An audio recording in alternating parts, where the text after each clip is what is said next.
technology, history, and America's godly heritage. We talk about anything that affects your faith, your family, or your freedom. So don't go anywhere, because Point of View starts right now.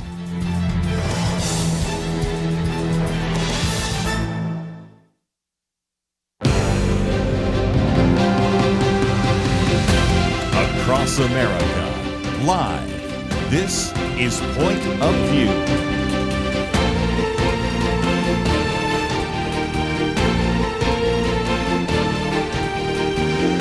And now, Kirby Anderson. Thank you for joining me. It is the Monday edition of Point of View. Looking forward to a very good program today.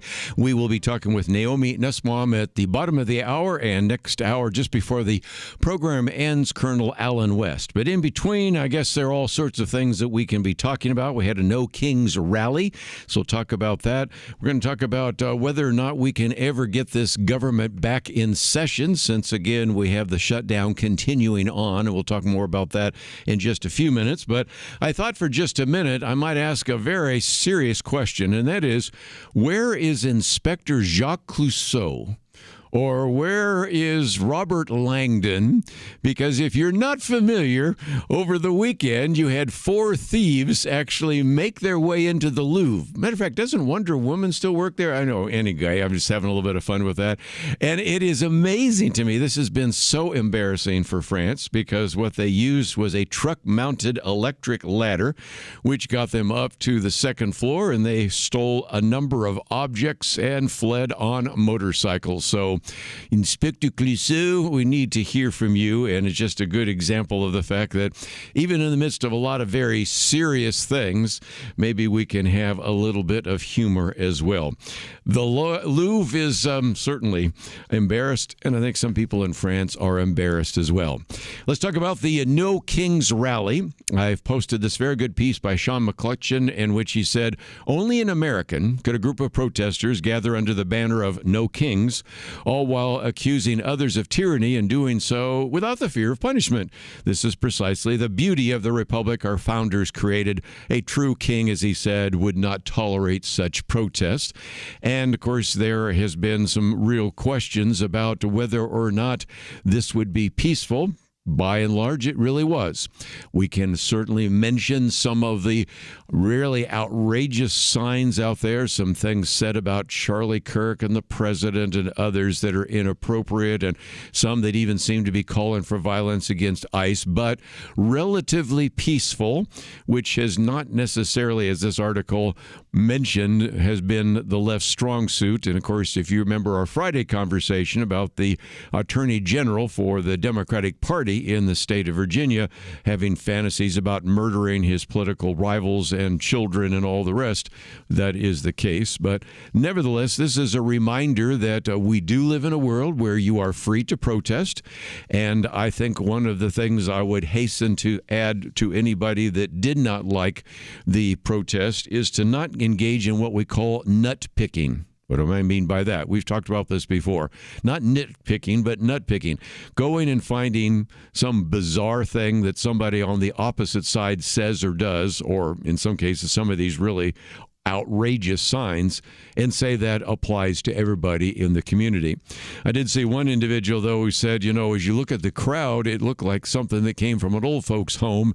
And as one person said, well, they just figured it was maybe time to get the band back together again. But that is the kind of protest that we think is appropriate in America. A nonviolent protest, even if you have some pretty bizarre ideas, as we've said on this program before, it is one thing to have your opinion. It's another thing to have facts. And everybody's entitled to their own opinion. They're not entitled to their own facts. One of the people I thought you might want to hear from is Batia Unger Sargon. She has sometimes been described as a Marxist, really is coming from the left, but is now really moving more to at least the center. But she did a commentary, which I thought, looking at that from the eyes of a person who used to be part and parcel right in the middle of kind of the left wing, here was kind of her opening monologue that came out on News Nation. As as you watch this, Democrats across the country are gathering for the second No Kings protest, whose goal is to, quote, show the world America has no kings and the power belongs to the people, in what they say is a nationwide push to remind America that democracy means no one is above the law. But America very obviously doesn't have a king. It has a president who is implementing campaign promises that he made in the run-up to an election in which he won the popular vote. Far from being above the law, he has abided by every court decision against him, including the patently ridiculous, including those quickly overturned by higher courts. The power already does belong to the people. The majority of them voted for Donald Trump, and now they are getting exactly what they voted for. That includes the very things that the left is protesting: destroying the threat of toxic drugs being trafficked into the country by terrorist cartels to poison and kill our young people, deportations that protect the wages of working class Americans, tightening the labor market so workers can ask for more from their employers, support for law enforcement to keep criminals from having free reign of our streets where they routinely victimize the most vulnerable, and tariffs that protect the product of the labor of the American working class, making that labor competitive again in the global marketplace. The left isn't protesting Trump, but the agenda that the majority of America voted for. They aren't protesting a king, they are protesting their fellow Americans. They aren't standing up for democracy, they are protesting it. And it's no coincidence that they are protesting Trump on the very week that he ended the war in Gaza. Let's not forget that this week, which is ending in a protest against a fictional king, began with a very real president pulling off a miracle. So again, just a bit of a commentary there from Batye Ungar Sargon. And again, if you think about this, I was at a luncheon yesterday and there were people pointing out that they saw interviews with individuals saying, I disagree with every single thing President Trump has done. And we were going around the table thinking, well, does that mean then you disagree with no taxes on Social Security? Because you look like you probably are receiving Social Security. Does that mean you disagree with the idea of no taxes on overtime? Some of the people that you just got your drink from working overtime, no taxes on tips. If some of them get tips, I mean, you go through the whole list. And of course, Batye Ungar Sargon also talked about, of course, couldn't have been worse timing because there were lots of people that just a week ago were actually out protesting and saying, we want a ceasefire. Then we get a ceasefire and then silence. And so let's understand that. But I thought it was very good that Jim Dennison reminded us that even when you do a lot of good things, sometimes you get repaid by actually getting defeated. He reminds us of Winston Churchill in 1947 said, many forms of government have been tried and will be tried in the world of sin and woe. No one pretends that democracy is perfect or all-wise. Indeed, it has often been said that democracy is the worst form of government except for all those other forms that have been tried from time to time.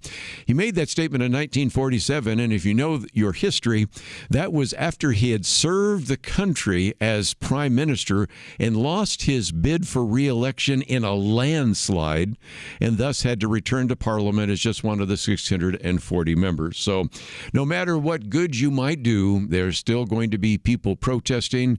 Protesting is part of the American experience, and the fact that you could protest, I think, illustrates we really don't have a king, because a king would have done anything he or she, if a queen, could do to shut that down, and that is not the case. A lot more to cover, so we will do that right after these important messages. If you'd like to find this first article, it's on the website, pointofview.net.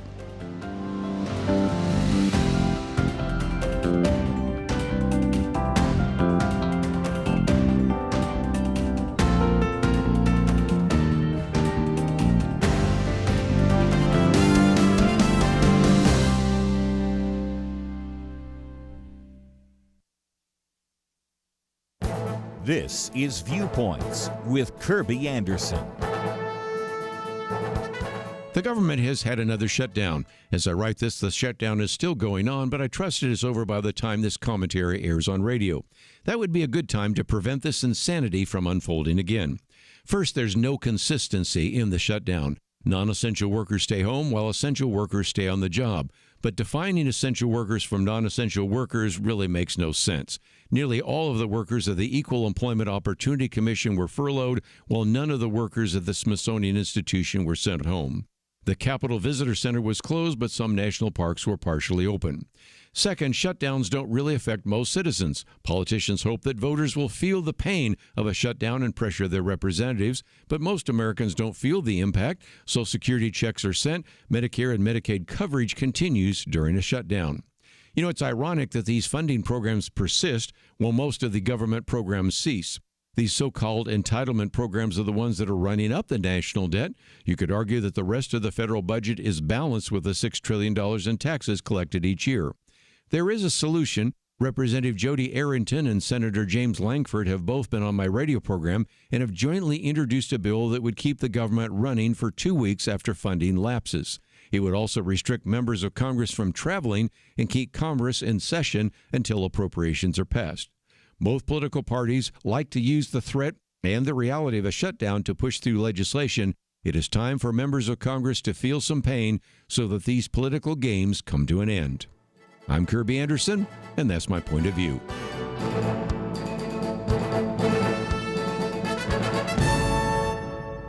For a free copy of Kirby's booklet, A Biblical View on Loneliness, go to viewpoints.info/loneliness. That's viewpoints.info/loneliness.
You're listening to Point of View, your listener-supported source for truth. Back once again this weekend, talk about peace, because there is hope for peace in the Middle East. And yet, of course, we've seen Hamas, no real surprise there, already broke the peace agreement. But can we bring about peace in the Middle East? Of course, that's the big question on the table. But a bigger one is, can we end the war between Russia and Ukraine? It seems to me that President Trump has been on quite a roll. If you count up the peace accord that was signed last week, that's number 8. Number 9 would be, of course, Ukraine. Now, one of the articles I've posted for you to read is from the editors of the Wall Street Journal, in which it says, "Give Ukraine the tomahawks, Mr. President." Now, I'm not as familiar with military armaments, so I went to one of the guests that we've had on the program who explains a little bit more about this, and then we'll get to the article. These tomahawks were originally designed to carry nuclear weapons. They carry about 1,000 pounds of high explosive. According to the Military Defense Advocacy Alliance, the size warhead would create an explosive damage radius up to 1.3 kilometers. In an urban center, that could be 115,000 casualties. So this could be a dramatic escalation. And just before we get to the article, let me also mention that U.S. Tomahawks come in 2 different versions. You've got one that has a range of about 1,500 miles, other one that has one that about 1,000 miles. Either one could bring the Kremlin within range, as well as some of the major Russian Air Force bases, and also could allow for the attack on the Iranian-built drone factory which is something that has been a problem because there has been a real need for Ukraine to kind of have to swat down all of those drones. Of course, we've talked about how those drones were effectively used by Ukraine against Russia. Well, let me quote, if I could, for just a few minutes from the editors of the Wall Street Journal. They are convinced that this is something President Trump needs to seriously consider. It has the rather provocative title, "Give Ukraine the Tomahawks, Mr. President." They said President Trump demurred Friday on whether he'd send Tomahawk missiles to Ukraine, and he clearly hasn't made up his mind. But they say the missile threat seems to have captured Vladimir Putin's attention, and the U.S. interest in driving a durable peace in Ukraine far outweighs the risk of handing over the missiles. So Trump said, hopefully we'll be able to get the war over without thinking about tomahawks.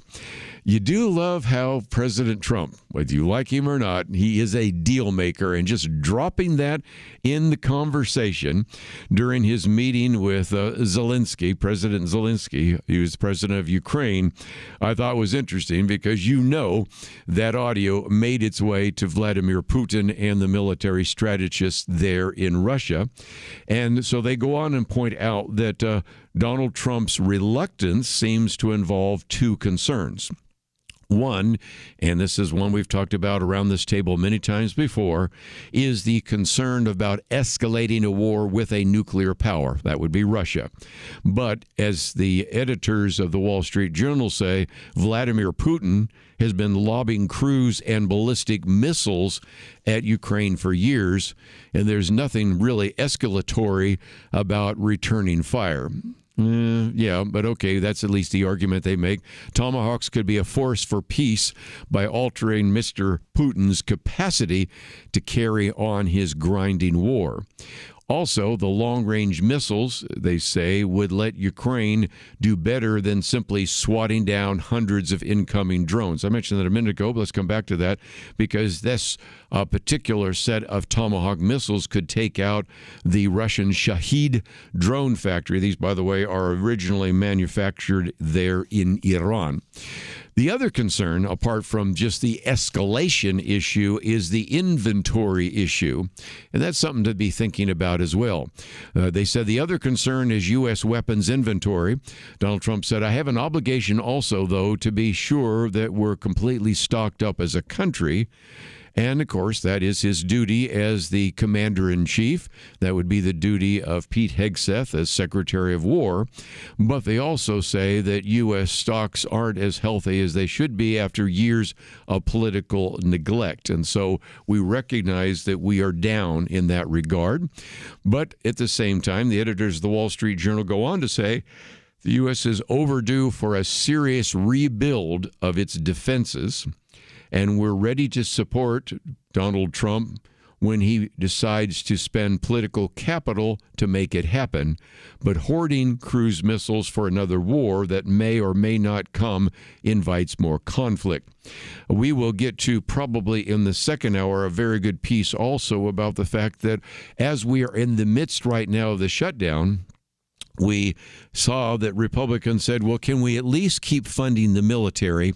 And one of the articles that we have posted, which again is written by the editors of the Wall Street Journal, Senate Democrats vote against defense. And so here you find yourself once again saying, if we could at least get to the point of keeping the defense going in that regard, that would be helpful, because by actually having a shutdown, it completely slows down some of the requisitions for military armament and, in a sense, even stops them as well. And so the argument that some people are making right now is that certainly President Zelensky and many of his advisors would love to have Tomahawks, which they could either use to either threaten or even directly attack the Kremlin itself. So there is that issue. And the general assumption right now is that President Trump will put off maybe making a decision about deploying Tomahawks to Ukraine until he meets with Vladimir Putin next week in Budapest. So we'll see where that is taking place. Now, that's actually later in the week. And, of course, this is the master of the art of the deal. But the fact that he even mentioned that, I think, was a deliberate attempt to not only hold out the carrot to, of course, the President Zelensky, but also hold out the stick to Vladimir Putin. All of this, of course, is happening right now while we're in the midst of a shutdown. I'm looking up now, according to the latest records, this is the third longest shutdown in history, and there's no apparent end in sight. This is not the way to run a government.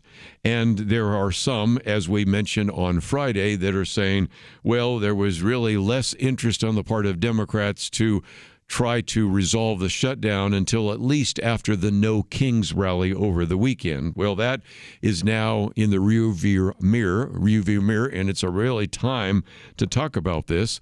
But let me just one more time mention that both my commentary today is about shutdowns and my take action today is an opportunity for you to send a message to members of Congress about the shutdown. My commentary, of course, is something that we hoped would be resolved. As I pointed out in my commentary, as I write this, the shutdown is still going on, but I trust it'll be over by the time this commentary airs on radio. No, it's not. And it's going for the record if this continues very much longer. As I pointed out, there's really no consistency. When I wrote that at the time, you had the Smithsonian Institution still open.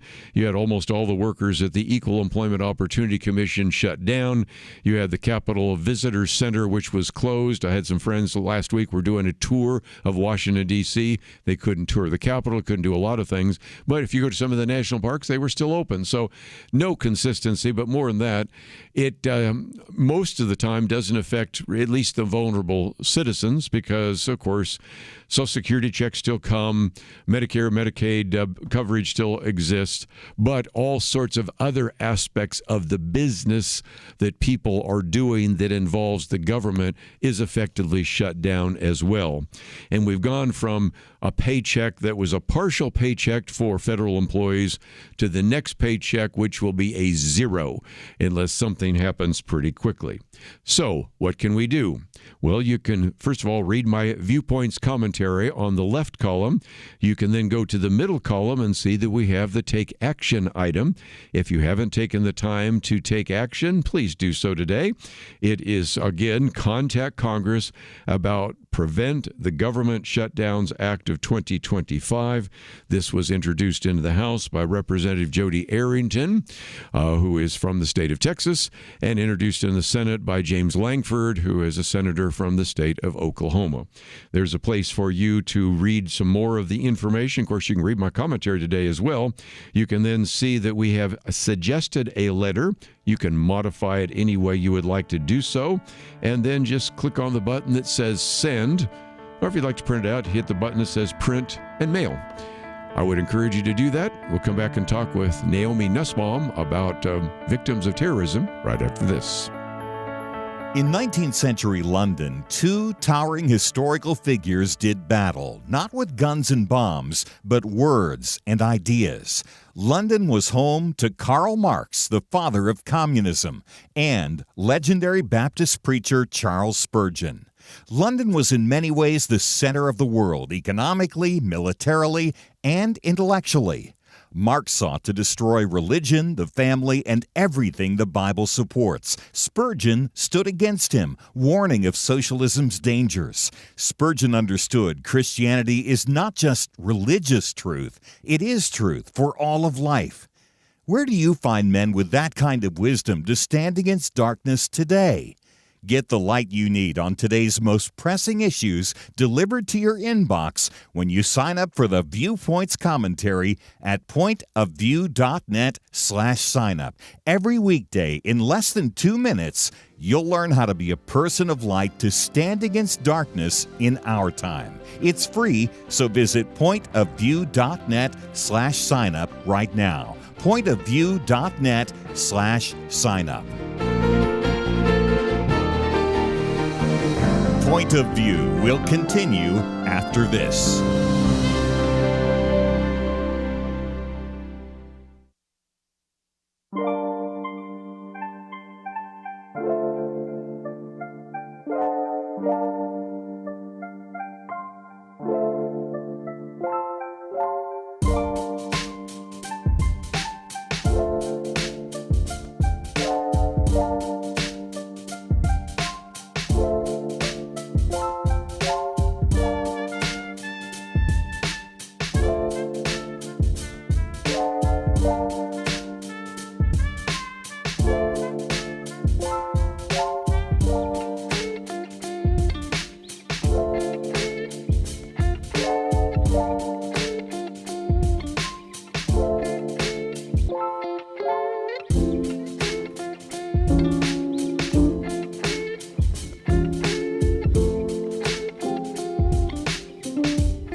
You are listening to Point of View.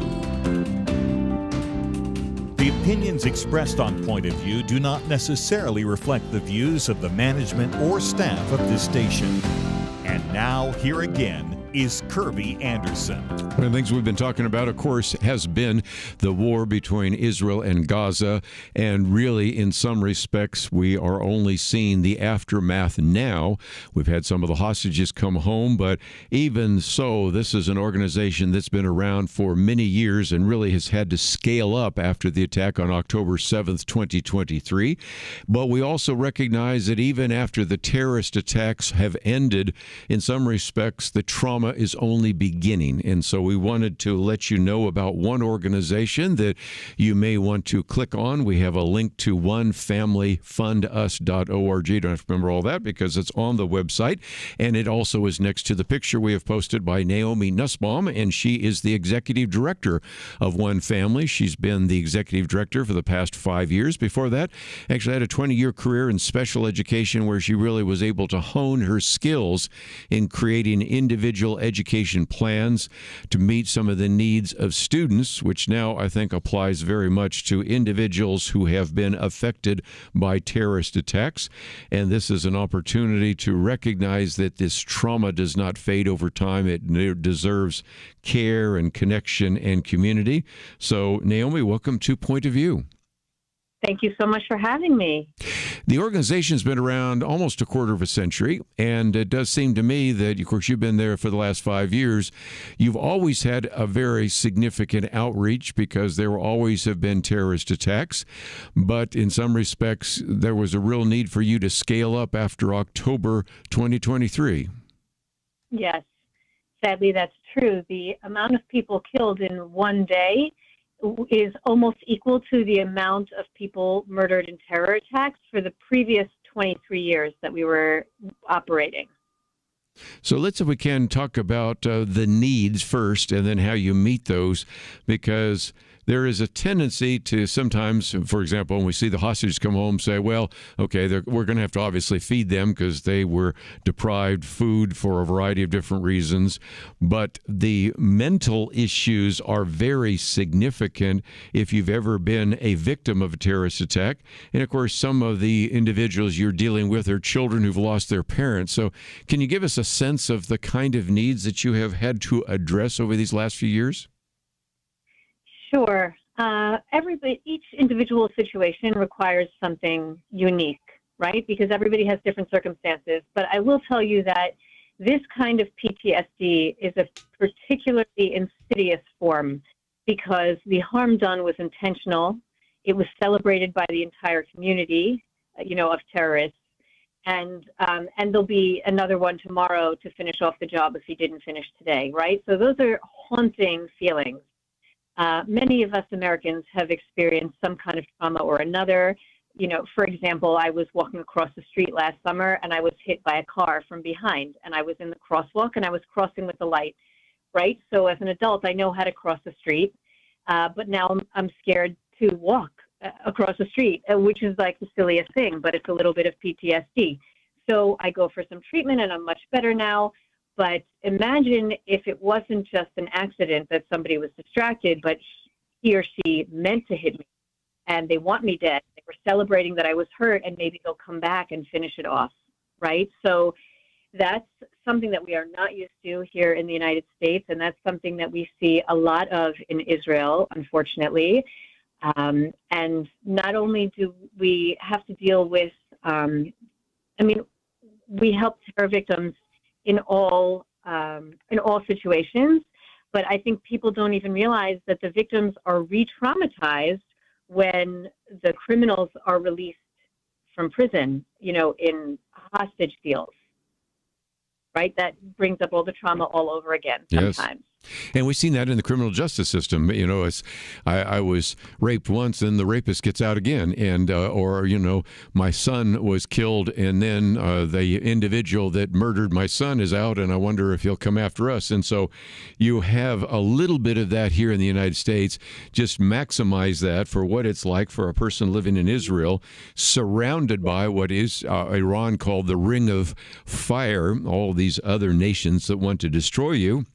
And you're never quite sure, even if you're on the bus, whether or not there's even a suicide bomber on the bus that wants to kill you up right there. So this is just an incredible need that I was great to find out about. And of course, there are ways in which people can support you. But what I thought it would be good is maybe just talk about all the ways, because there's ways in which people can adopt a family. There are ways in which they can maybe involve themselves in maybe business programs. There's the bar mitzvah and the bat mitzvah program. There are just so many different ways that you are trying to minister. So could you talk about those? Yes. So the heart and soul behind what we do is acting like family, We want to be there like family for all the terror victims, regardless of their race or religion, their background, their nationality. Nothing matters. If they're a victim of terror, we want to be family for them, and we want to provide whatever they need. So sometimes when people are suffering, if a breadwinner is lost, right, obviously they're going to suffer financially. If there's a severe injury of one of the parents in the household, the other parent might have to stop working to take care of the parent who is injured, and then who's going to take care of the kids, and who's going to clean the house and do the shopping. Everybody needs the emotional therapy piece, but sometimes there's also a financial piece. Sometimes there are legal issues, getting benefits from the government, or maybe a particular law needs to come together to help somebody. So we really come together to put a comprehensive plan for every unique situation into place.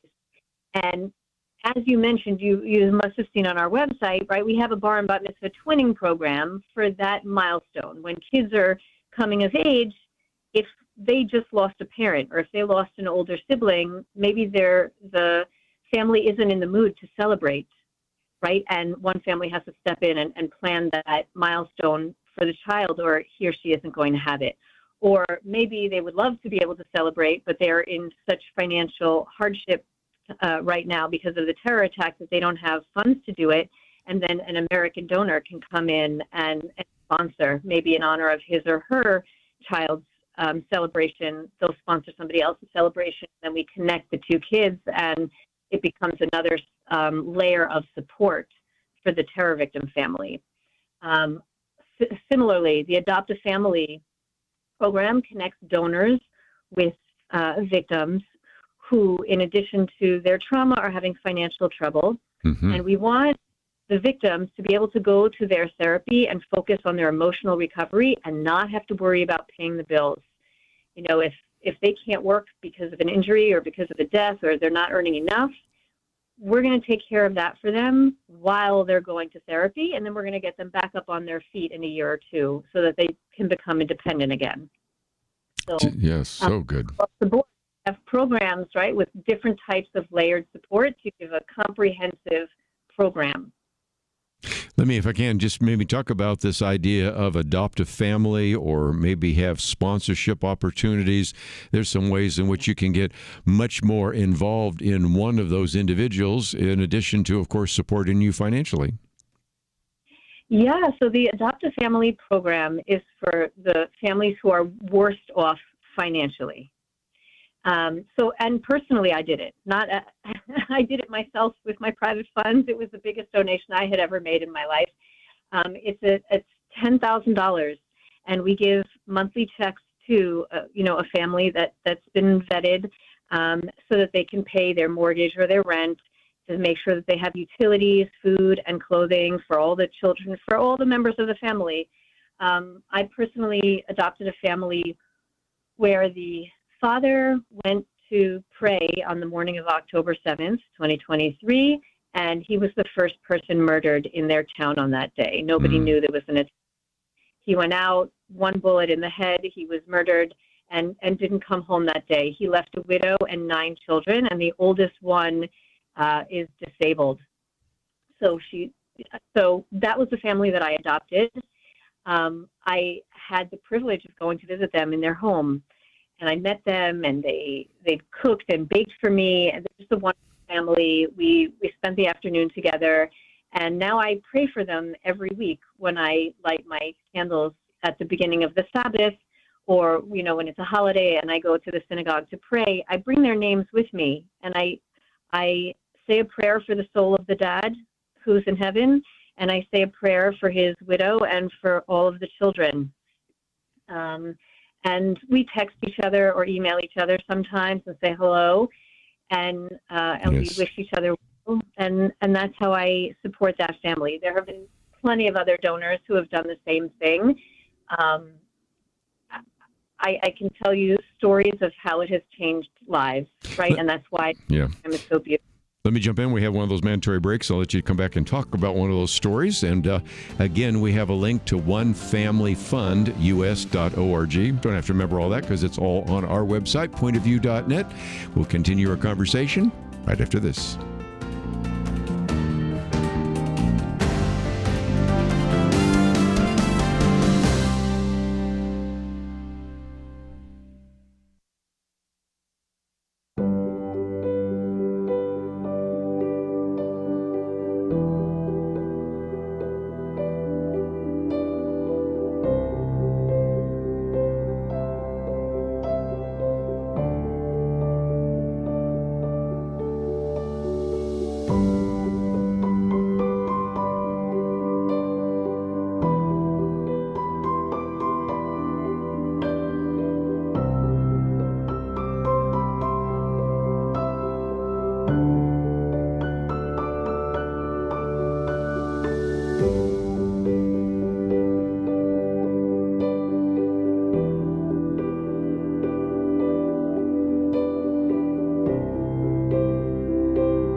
You're listening to Point of View, your listener-supported source for truth. Back once again talking about One Family, and we are privileged to have with us for a few more minutes Naomi Nussbaum, who is the executive director, been there for 5 years. We have a link to onefamilyfundus.org. We also have a link to their Facebook page, their page on X. You can find out a great deal more, and I'm sure you're probably learning about this organization for the first time, but answering a question that we get from time to time. What's going to happen after, of course, the peace process and what even is happening to individuals who have been victims of what took place in October 2023. You just heard a wonderful story from what Naomi herself is doing. But Naomi, before we get into some other aspects of the different ways in which you minister, I think you had another story you wanted to share with us. I have so many. What kind would you like to hear? Well, it seems like you have a really incredible success story in some respects about ministering to that family who lost their husband and father on that fateful day, October 7th, 2023. It does seem to me there are others. And one of the programs I thought I might point to is that you have a Back to Life fund for people who are reservists who have PTSD, because some of them could begin serving again in the IDF, but they have some very significant mental challenges, don't they? Oh, gosh. Yeah. Okay. So it's mandatory for almost everyone in Israel to go to the army because that's how it is in their country. So the soldiers go after high school, and then reservists go if they're needed a little bit later in life. Yes. When a reservist is called, like now for the last 2 years, they're leaving behind spouses, children, and careers. So the problem is that sometimes there's no job for them to come back to. Sometimes their business might fail, or sometimes they're just really, really behind, like months or years behind. Now, when they come back from war and they've suffered too much trauma, they might not know how to relate to their wife and young children again, or they might not have the patience to sit behind a computer or doing whatever they were previously doing. Maybe they can't focus because they're hurting too hard, or maybe they've gone numb, or maybe they're having outbursts. So when a family unit is falling apart because a reservist is suffering from PTSD, we think of that person as a hero. You know, they kind of said to their wife and their children and their jobs, the country, the survival of the country and the protection of the Jewish people is more important right now, and I have to put you guys on hold. I love you. I'll be back.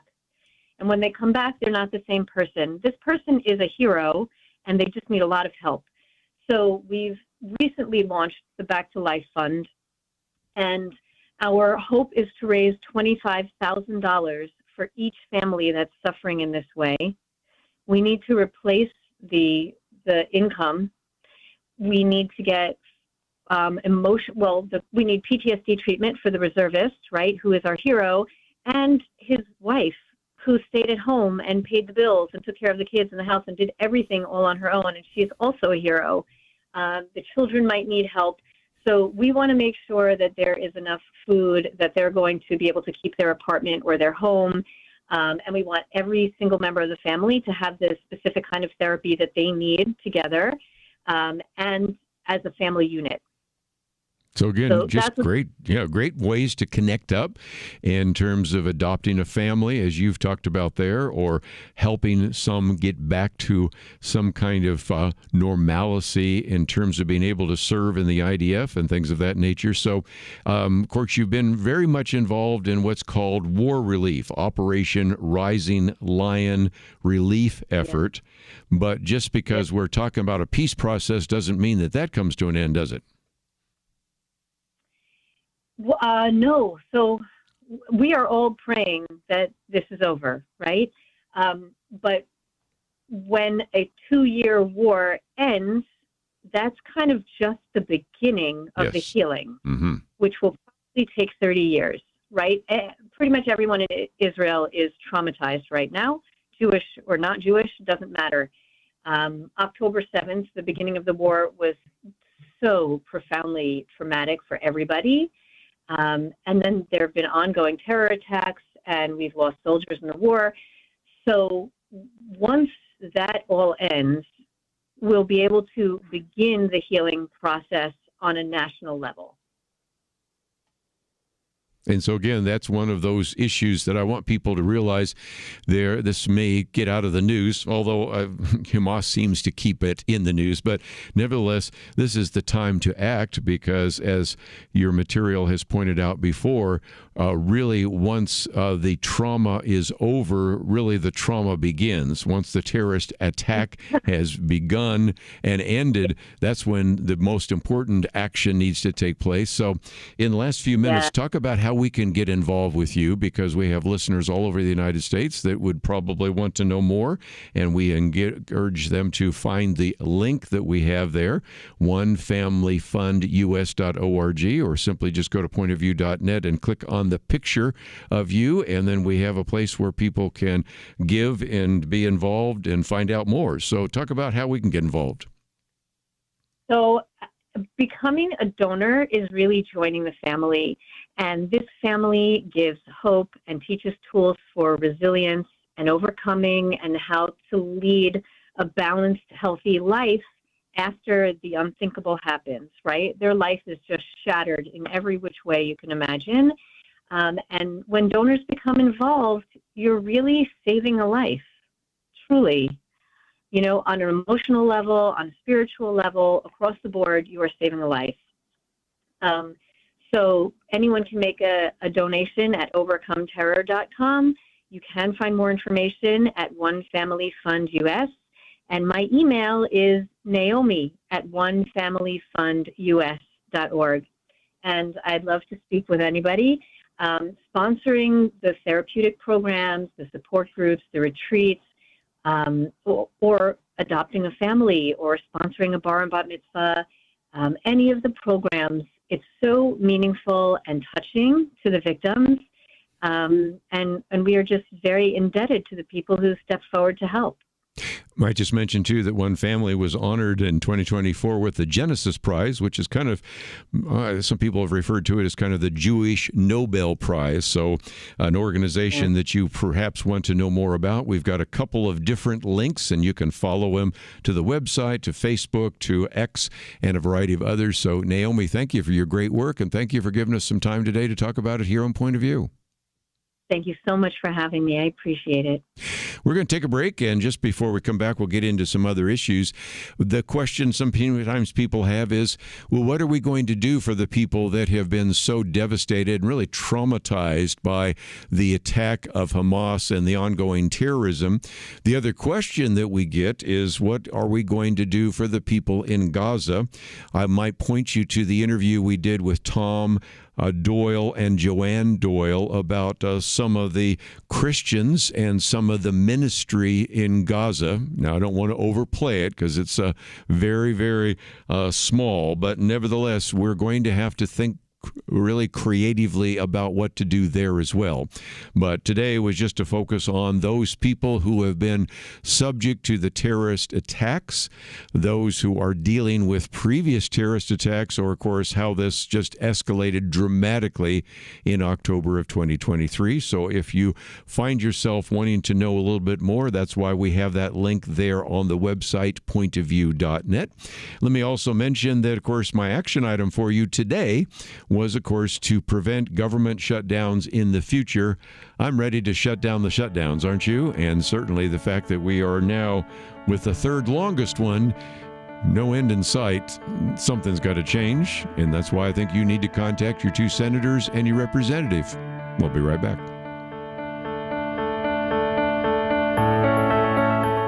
It was not that long ago that censorship appeared to be almost inevitable. Free speech was being attacked and strangled in many places. And some of us wondered if this was the end. But now, many feel a new sense of hope, a chance for a fresh dawn. Let me caution you, now is not the time to relax. It's a time to press forward, to use this fresh opportunity to proclaim and learn how to apply truth to current issues. By the fact you're here, listening right now, that tells me that you recognize the vital role Point of View plays as a voice of truth. For more than 50 years, we've informed and equipped people who have made a real difference. And when you give to Point of View today, you breathe life into what can be a new golden era for the truth. Please, take a moment right now and invest in truth. Visit pointofview.net or give it 1-800-347-5151. That's pointofview.net. Click in now or call 1-800-347-5151. Point of View will continue after this.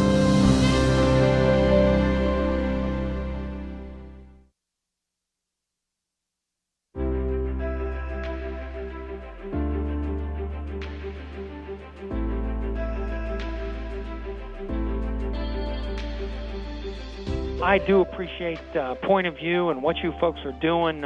You really are doing a great job to educate and to help Christian folks do a better job to honor Christ in all that we do. My husband and I are your supporters. We just really appreciate the show and the people you bring on. I just want to commend you guys on your program. I love listening to you. It's a blessing. Been listening to you for several years. Your program has helped my family see current events and elections and politics through the eyes and the principles of Scripture. And that's been enlightening, and we're trying to pass that on to others. I want to say, first of all, that I really enjoyed the Millennial Roundtable, and I love the program altogether. I think Kirby is great, and I really appreciate all of y'all, all that y'all do, and the truth that y'all put out. Hey, great show. Love all your comments and what you're talking about. Thanks again for what you do. Point of View Radio Talk Show.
Hi, this is Kirby Anderson. You know, each day we take on the tough issues and provide a biblical perspective to them. The topics we cover are wide-ranging: apologetics, theology, prophecy, creation and evolution, intelligent design, marriage, family, child-rearing, the millennial generation, trends in society, politics, economics, business, religious liberty, the Constitution, public policy, foreign policy, military policy, tensions in the Middle East, abortion, homosexuality, pornography, sexual ethics, media, technology, history, and America's godly heritage.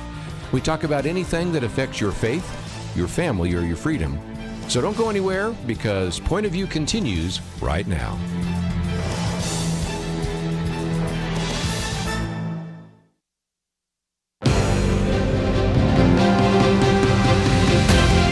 Across America, live.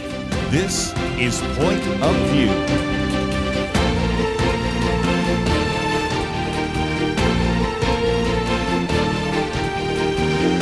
And now, Kirby Anderson. Second hour today, let's see if we can get into some other issues in the news. And for at least the next half hour, you could probably title this Left, Right, and Center, because in some respects we're going to cover the ground. We're going to first of all talk about the resistance on the part of Senate Democrats to even move ahead legislation while it's in the midst of shutting down the government. Then we're going to talk about, yes, there actually is an example of where Republicans and Democrats are really agreeing on at least one or two very important things, and that's going to be very important in just a minute. Excuse me. And then we are going to get into a very good piece about how, in some respects, Republicans and people on the right are calling out the cancer within the right, which would be the far right.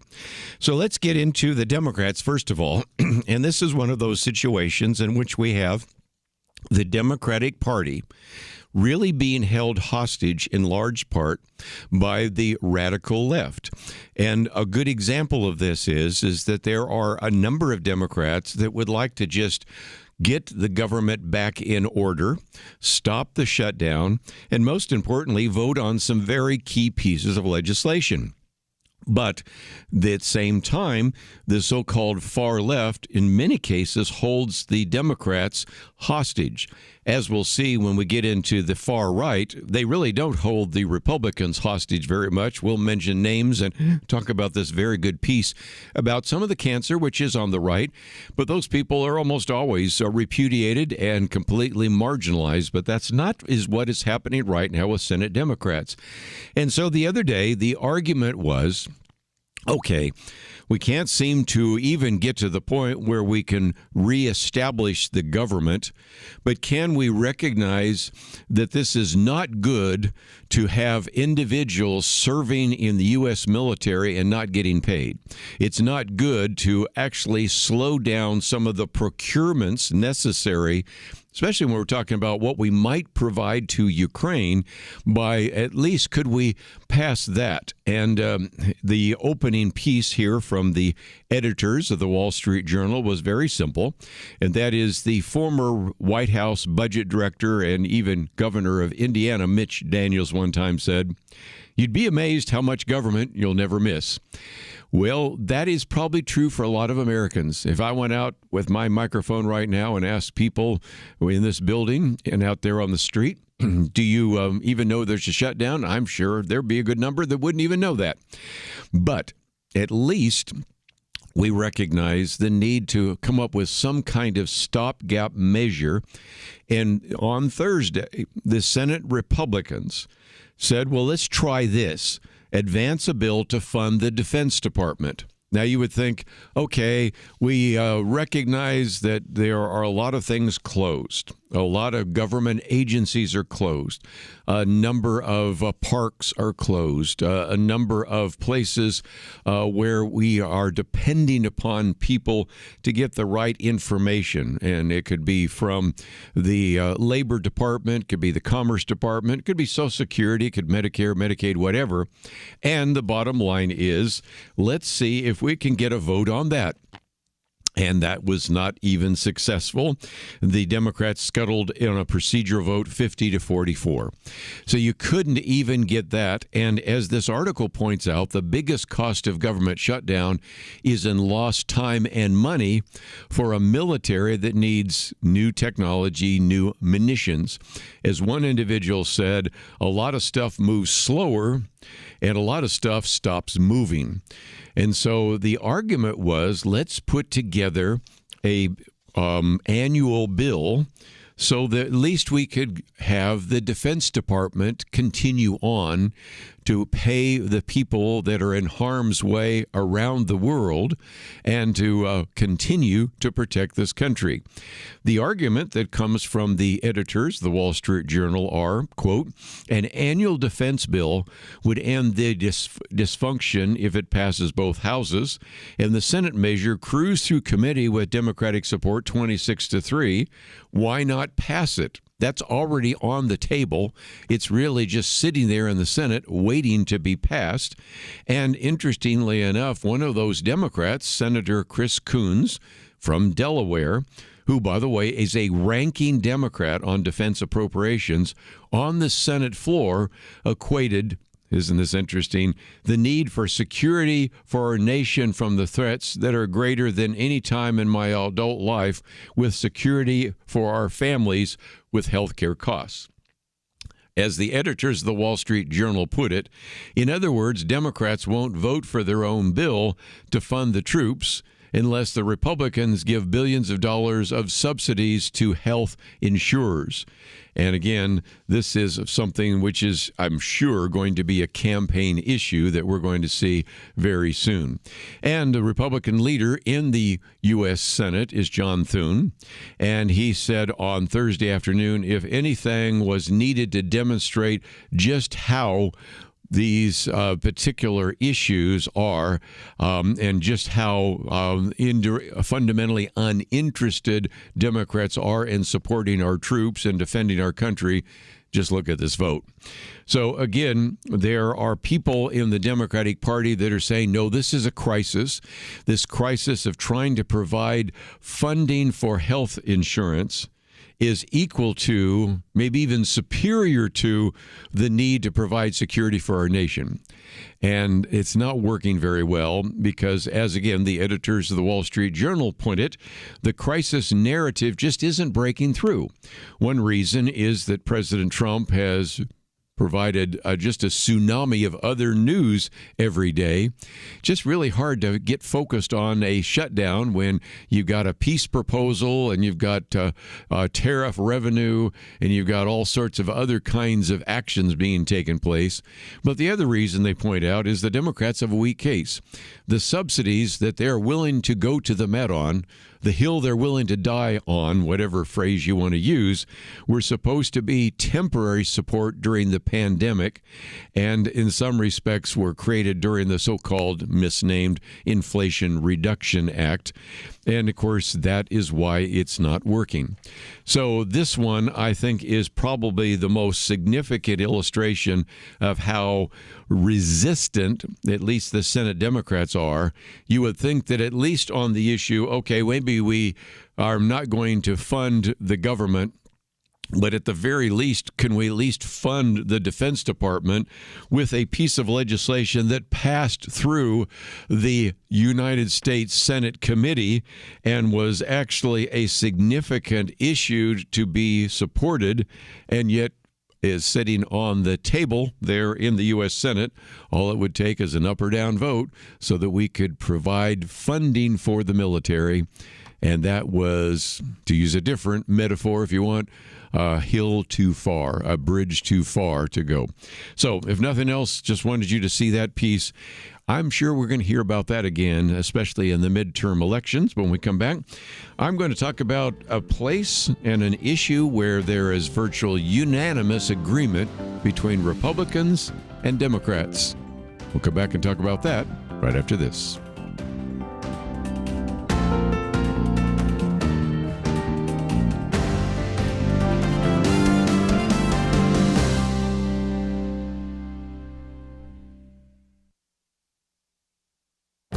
This is Viewpoints with Kirby Anderson. The government has had another shutdown. As I write this, the shutdown is still going on, but I trust it is over by the time this commentary airs on radio. That would be a good time to prevent this insanity from unfolding again. First, there's no consistency in the shutdown. Non-essential workers stay home while essential workers stay on the job. But defining essential workers from non-essential workers really makes no sense. Nearly all of the workers of the Equal Employment Opportunity Commission were furloughed, while none of the workers at the Smithsonian Institution were sent home. The Capitol Visitor Center was closed, but some national parks were partially open. Second, shutdowns don't really affect most citizens. Politicians hope that voters will feel the pain of a shutdown and pressure their representatives, but most Americans don't feel the impact. Social Security checks are sent. Medicare and Medicaid coverage continues during a shutdown. You know, it's ironic that these funding programs persist while most of the government programs cease. These so-called entitlement programs are the ones that are running up the national debt. You could argue that the rest of the federal budget is balanced with the $6 trillion in taxes collected each year. There is a solution. Representative Jody Arrington and Senator James Lankford have both been on my radio program and have jointly introduced a bill that would keep the government running for 2 weeks after funding lapses. It would also restrict members of Congress from traveling and keep Congress in session until appropriations are passed. Both political parties like to use the threat and the reality of a shutdown to push through legislation. It is time for members of Congress to feel some pain so that these political games come to an end. I'm Kirby Anderson, and that's my point of view.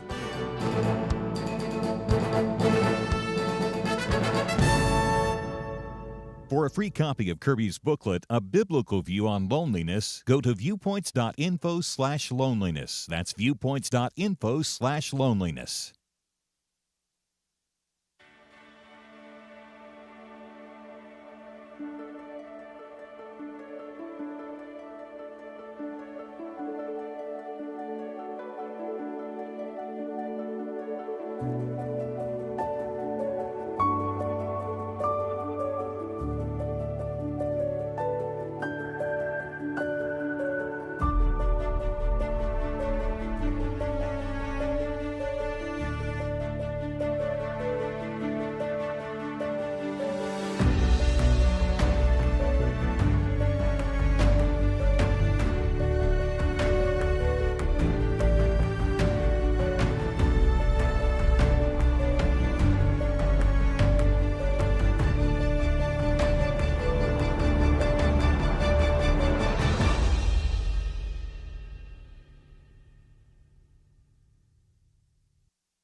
You're listening to Point of View, your listener-supported source for truth. Okay, you may be asking, what, pray tell, is a place where Republicans and Democrats agree?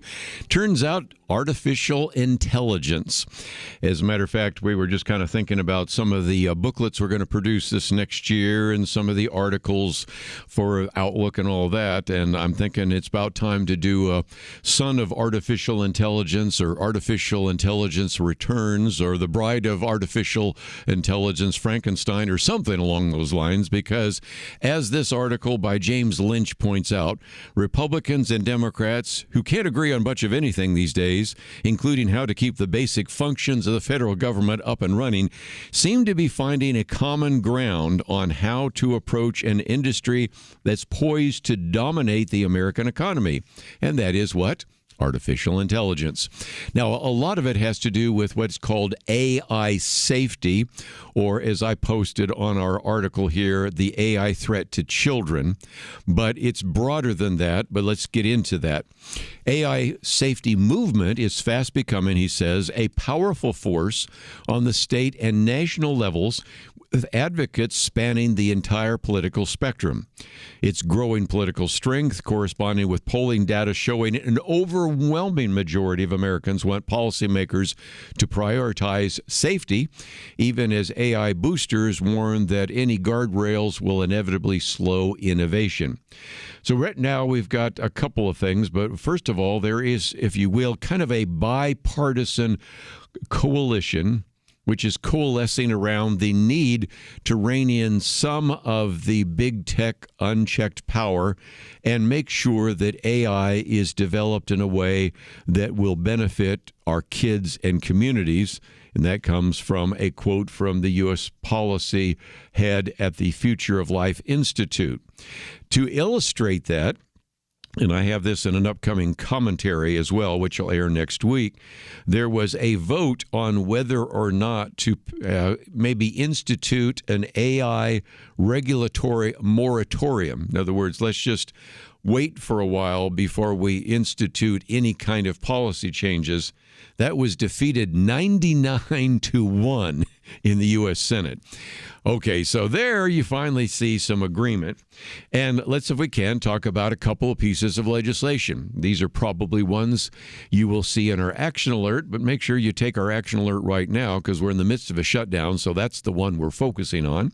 But there's a piece of legislation which has actually been put forward by Senator Marsha Blackburn and many others. So I'm going to give you all the names so you'll see there's some Republicans and Democrats, but it's called the No Fakes Act.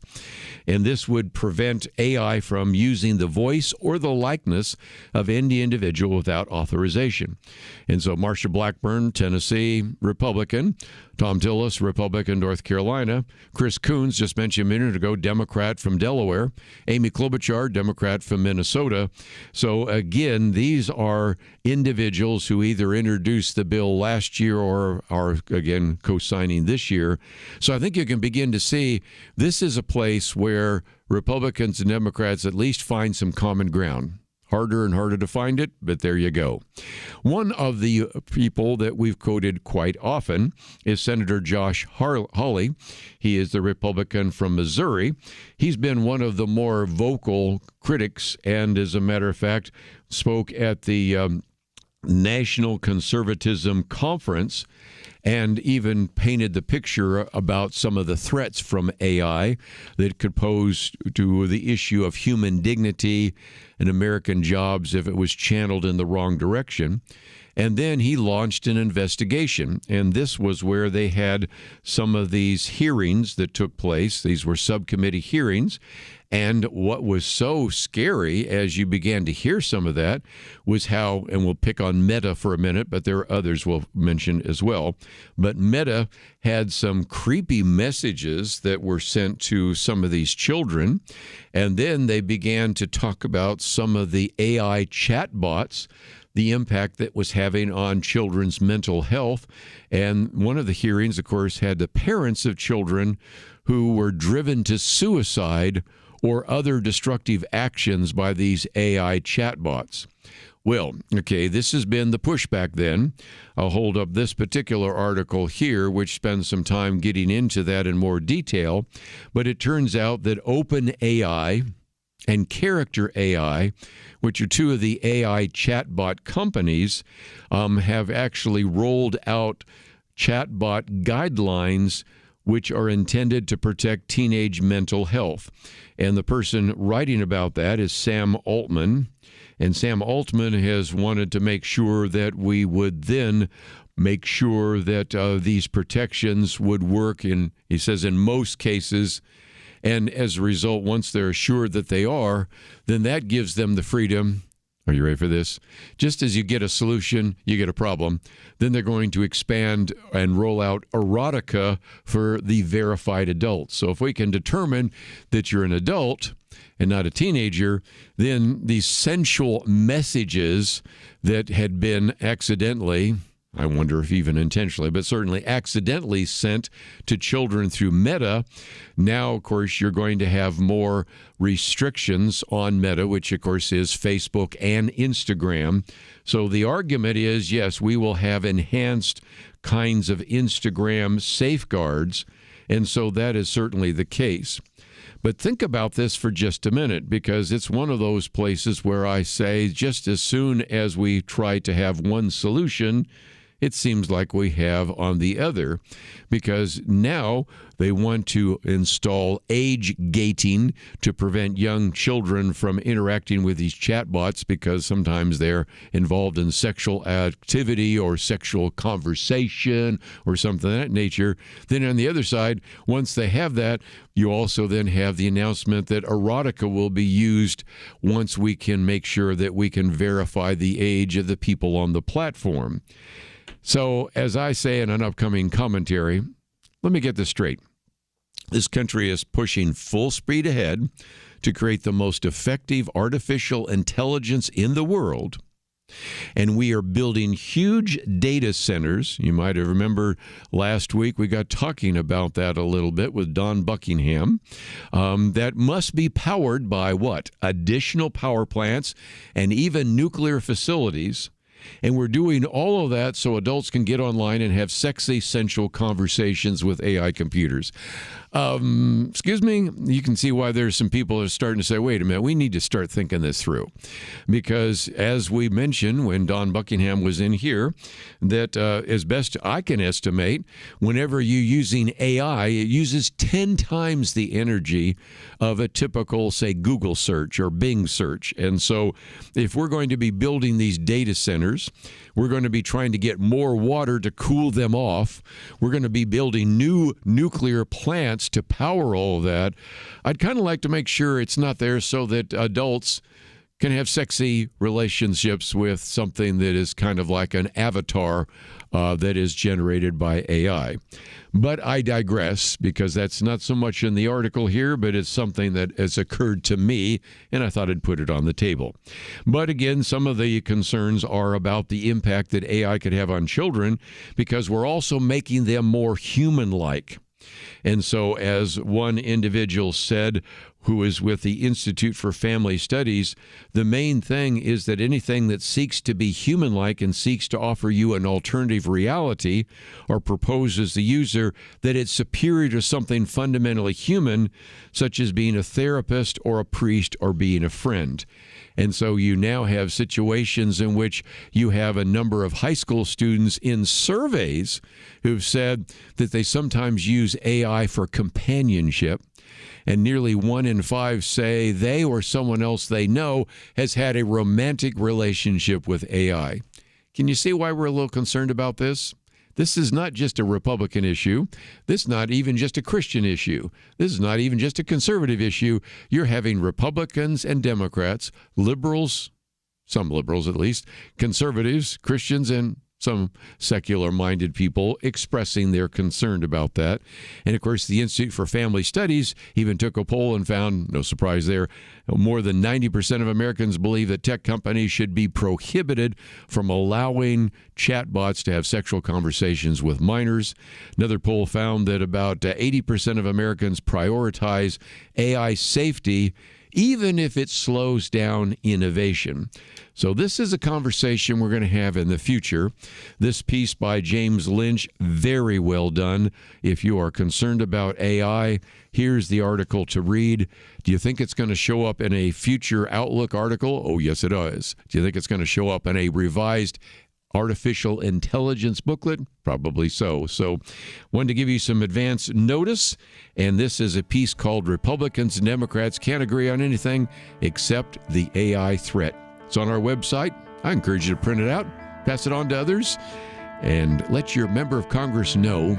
It'll probably be an action alert, and we'll take a break and be back with more right after this. The Bible tells us not to worry. And yet, there is a lot of worrying stuff in our world today.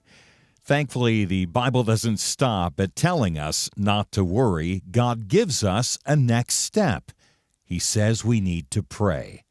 But sometimes, even knowing what to pray can be difficult. And that is why Point of View has relaunched our Pray for America movement, a series of weekly emails to guide you in prayer for our nation. Each week, you'll receive a brief update about a current issue affecting Americans, along with a written prayer that you can easily share with others. We'll also include a short free resource for you in each email so you can learn more about the issue at hand. Will you commit to pray for America? Go to pointofview.net. Click on the Pray for America banner at the top of the page to subscribe. Again, that's pointofview.net. Click on the Pray for America banner. Let's pray together for God to make a difference in America.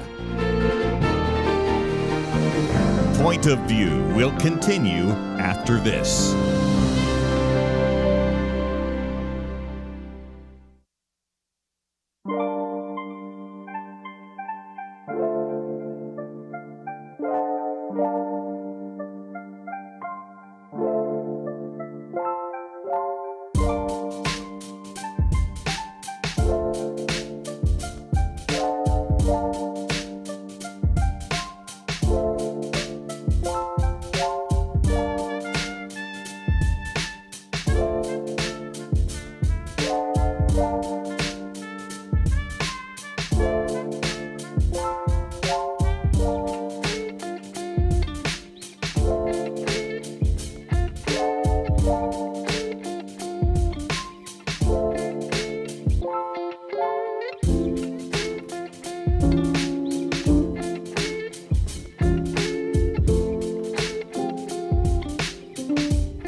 You are listening to Point of View.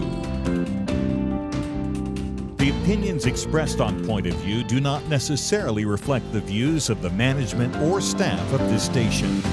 And now, here again, is Kirby Anderson. Final half hour, we're going to talk a little bit about calling out the cancer within the right, the far right. We'll get into that in some detail, and then we are planning to have Colonel Alan West join us in the last segment here as he has written about this issue of judges and how to rethink maybe what it means to call back judges that are violating their oath of office. We'll get into that. I might just as a program note mention that tomorrow Dr. Jeremiah Johnston will be on with us. We'll be talking first about his book, Peace of God Bible, and he, of course, has written in the past about unleashing peace, experiencing God's shalom in your pursuit of happiness. And, of course, we've had him on talking about the body of proof, 7 best reasons to believe in the resurrection of Jesus and why it matters today. And he has a book coming out next year, but I'm sure he'll give us a little bit of a preview. The Jesus Discoveries, 10 historic finds that bring us face to face with Jesus. And the other day, you might have heard me mention about the Jesus cup. I mean, it wasn't necessarily a cup that Jesus used, but it has the name Jesus on it and just illustrates early on that we have just a remarkable amount of archaeological evidence, which have been found within the last couple of decades, not the least of which is, of course, uncovering the Pool of Siloam and finding various things within the wall right there by the Temple Mount that are various medallions, one that says Isaiah on it, and a variety of others.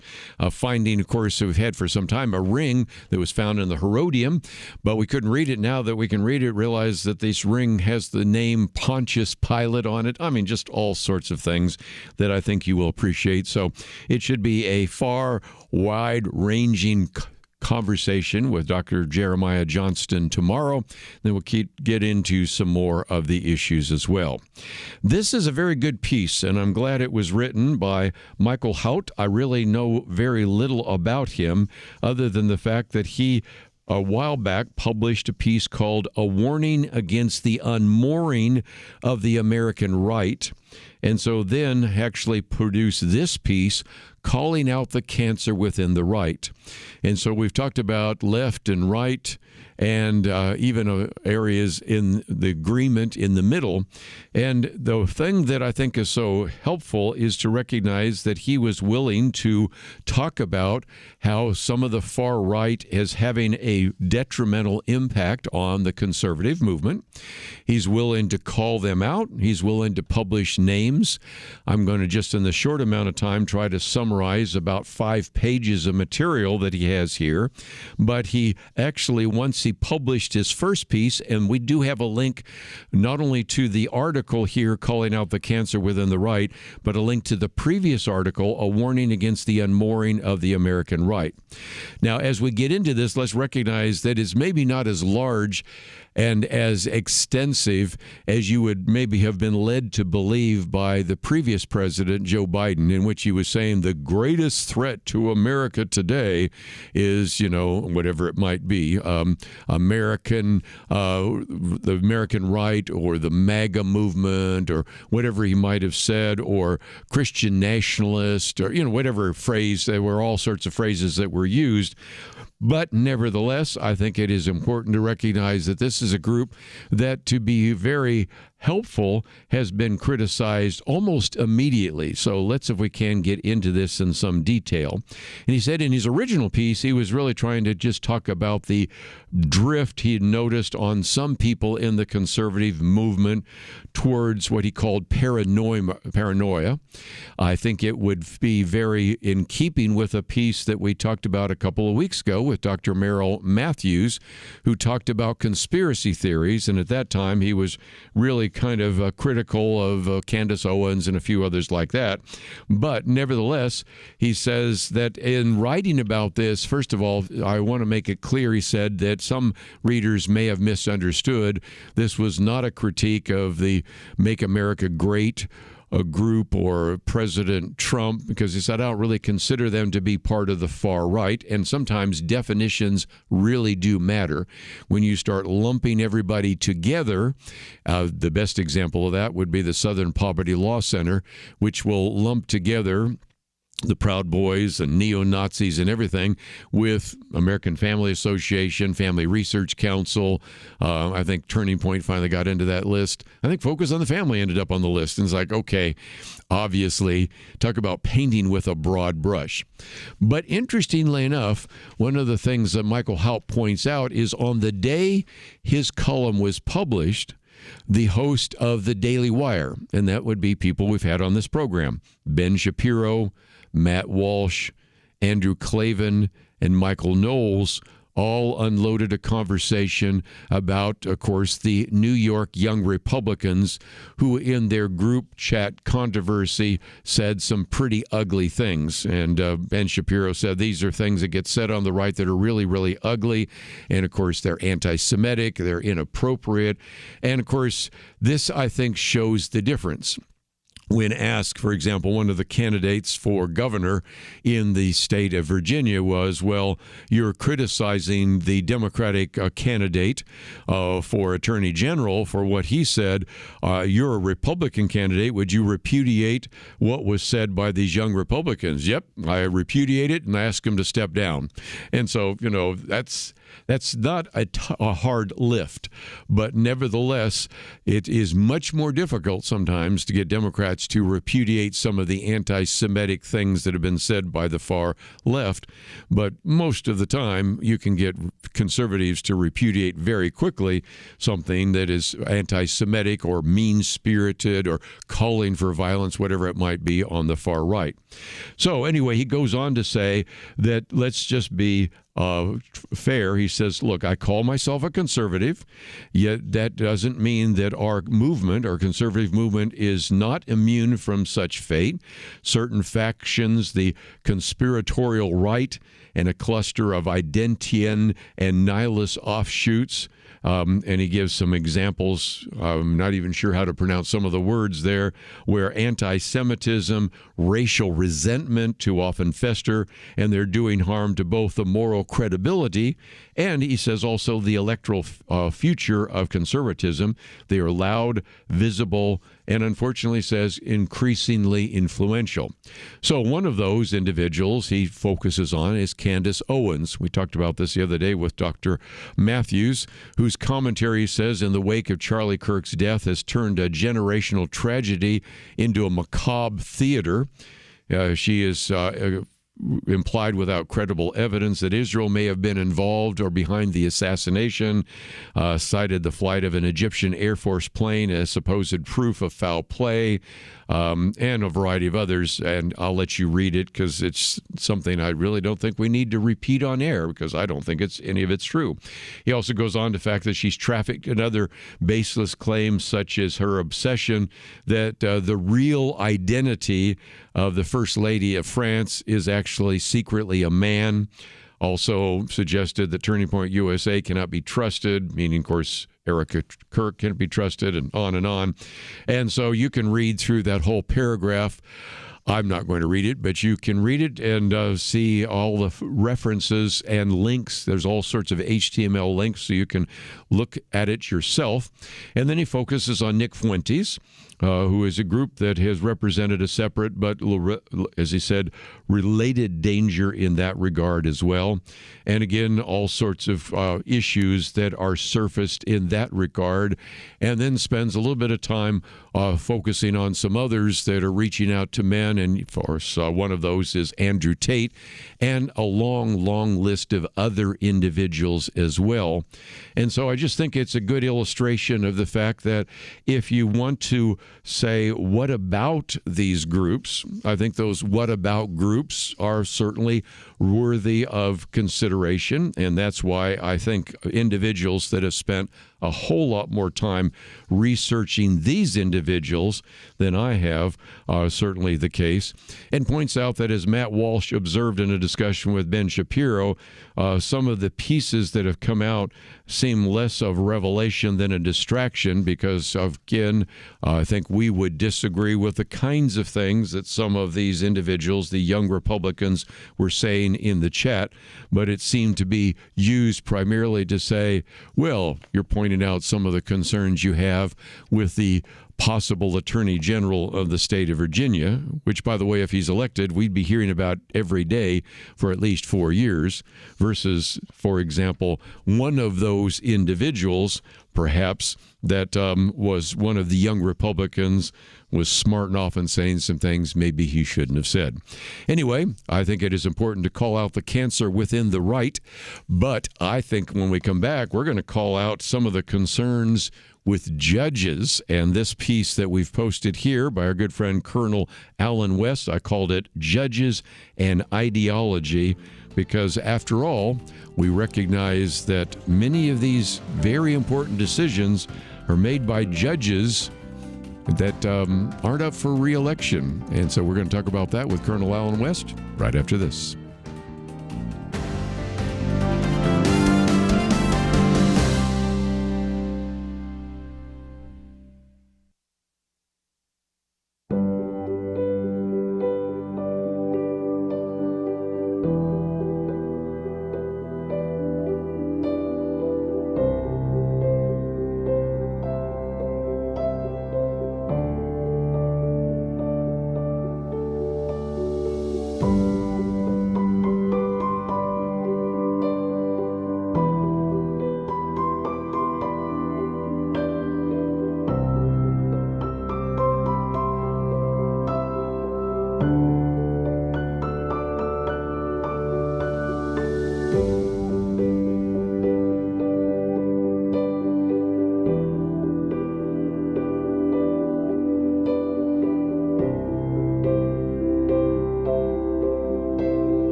You're listening to Point of View, your listener-supported source for truth. Let's have a conversation about judges. That's exactly what Alan West says. It's time to have a serious discussion about the roles, duties, and responsibilities and accountability of judges in our constitutional republic.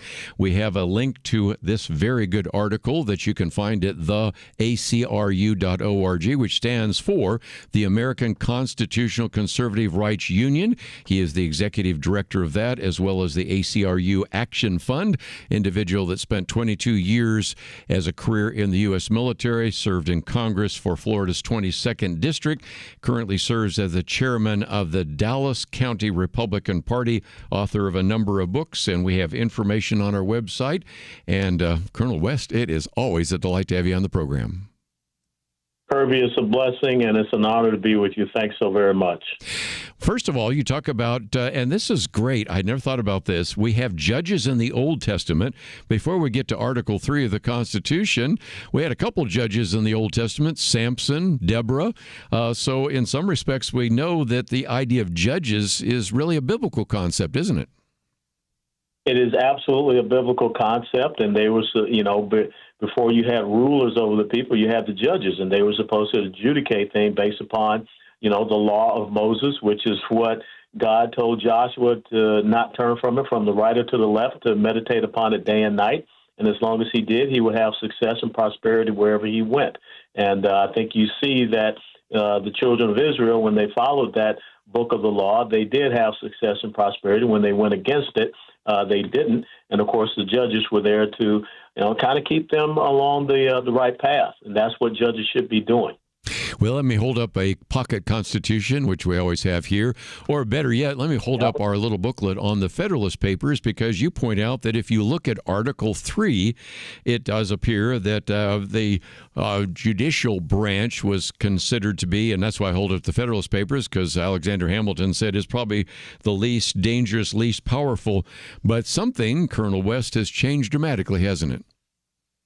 Yeah, it has. And one of the things that I bring out is that the left in the United States of America, the Marxists, Socialists, Communists, progressives, they're not concerned about the three branches of government. They're more so focused on the three branches of rule, which is media, academia, and the courts, because they look at if there's something that they cannot get through legislatively, they'll just try to do it by a judicial mandate and edict. And that is not what the judges are supposed to do. And really, truthfully, when you look at Article 3 there, starting out in the Constitution, there's only one court that the Constitution establishes, and that's the Supreme Court. All of the other inferior tribunals or lower courts, inferior courts, as the Constitution references or characterizes them as, they're constructed by the Congress. And so how interesting it is that we see judges, that are now judicial activists and making, rulings and decisions based upon, an ideological agenda and not according to the rule of law, and is very prevalent when you consider the illegal immigration issue. Well, again, let's get into this, because the judges, both Supreme and inferior courts, shall hold their offices during good behavior. I remember in one of my political science classes, we asked what that meant. They said, well, it may be like moral turpitude. And I'm thinking, no, if you violate the Constitution, then you demonstrate good behavior. And I might just encourage people to get a copy of this, because it goes on for 3 pages, and you make the case that good behavior doesn't mean you were involved in some kind of terrorist activity or you weren't involved in treason. Good behavior, I think, to the framers meant you're going to follow the Constitution. And unfortunately, we have some people, even those marching around this weekend at the No Kings rally, that don't necessarily remember what the Constitution's all about. No, they don't. And again, these judges of these courts are supposed to interpret the law.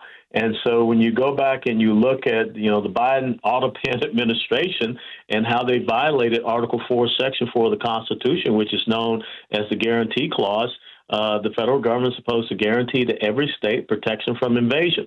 Clearly violation. You did not hear any of these judges saying anything about it. But now you see Donald Trump come in with his administration, restoring our national sovereignty and our border security. And these judges are doing everything they can to try to undermine that.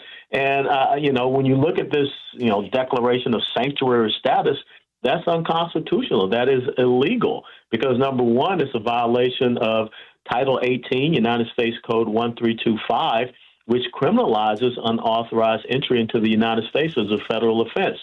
So I don't understand why these judges and people thereof are trying to go out and say following the Constitution, adhering to the rule of law is a symbol of authoritarianism. Give me a break. Well, let me just encourage our listeners to get this, because one of the questions and about the middle part of the paragraph is, where were these judges when a certain presidential administration, we know which one that was in violation of the rule of law, Article 4, Section 4, and openly allowing illegal immigrants entry into our republic? You could reprint this on your Facebook page or on X. You could use this in writing a letter to the editor.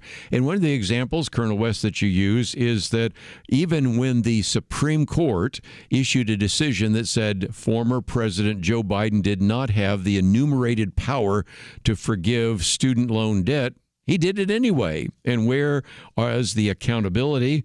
And why not address some of these very important interior court injunctions and things of that nature?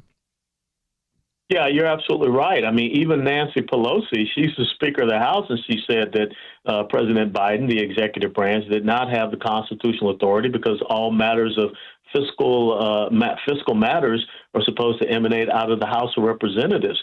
And so, again, why don't we have that adherence to the rule of law when, you have this, leftist rule instead of leftist governance?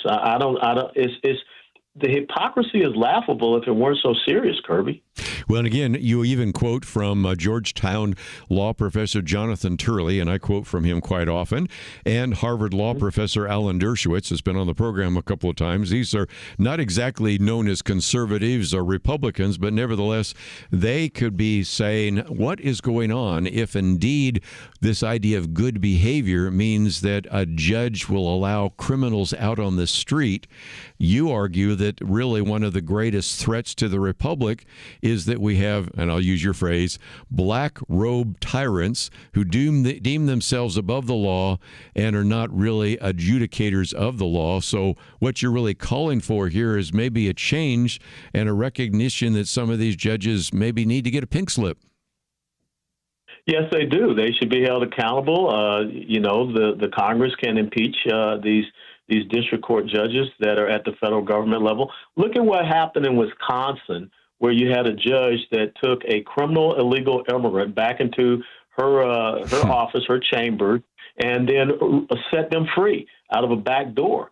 And that person, the left was arguing they should still be, sitting on a bench. You got to be kidding me. That is a clean example of judicial activism, supporting an ideological agenda instead of supporting the rule of law. Well, we're just about out of time. Let me just mention that if people would like to get this article or they'd like to contact you, we do have a link to, again, this very good organization that maybe you're just learning about, the American Constitutional Conservative Rights Union. And we have all the information that you need on the website, including this article on judges. So I would encourage people to maybe copy it. And there's a place where you can share it on Facebook or X or in Reddit or LinkedIn, or a variety of other places. And if people would want to contact you, there's a way in which they can contact you, and there's a place in which they can give to the organization as well. So, Colonel Alan West, always great to have you on the program. Thank you so very much, and go to theacru.org. Thank you for your support, Kirby, and God bless you. And again, we do have that link, theacru.org. We're just simply out of time. I want to thank Megan for help engineering the program and collecting that particular clip. Steve, thank you for producing it. See you back here tomorrow on Point of View. Where does moral truth come from? According to 58% of Americans, individuals determine moral truth. A quarter of Generation Z says society determines moral truth, and morality can even change over time. Only 42% of Americans believe that truth comes from God. I don't know about you, but I find these numbers extremely troubling. It really is a crisis of truth, and that crisis has consequences. Look at society. Evil is called good, good called evil. People with biblical beliefs are called bigots, or worse, they're canceled. But there is hope. The Bible promises the truth will set us free, and that's why Point of View is relentless in our commitment to the ultimate source of moral truth, God's Word. At Point of View, we know that God's truth is eternal, and if we stand together, we can help more Americans apply His truth in their daily life. Help Americans find truth again by giving at pointofview.net. or call 1-800-347-5151. That's pointofview.net and 800-347-5151. Point of View is produced by Point of View Ministries.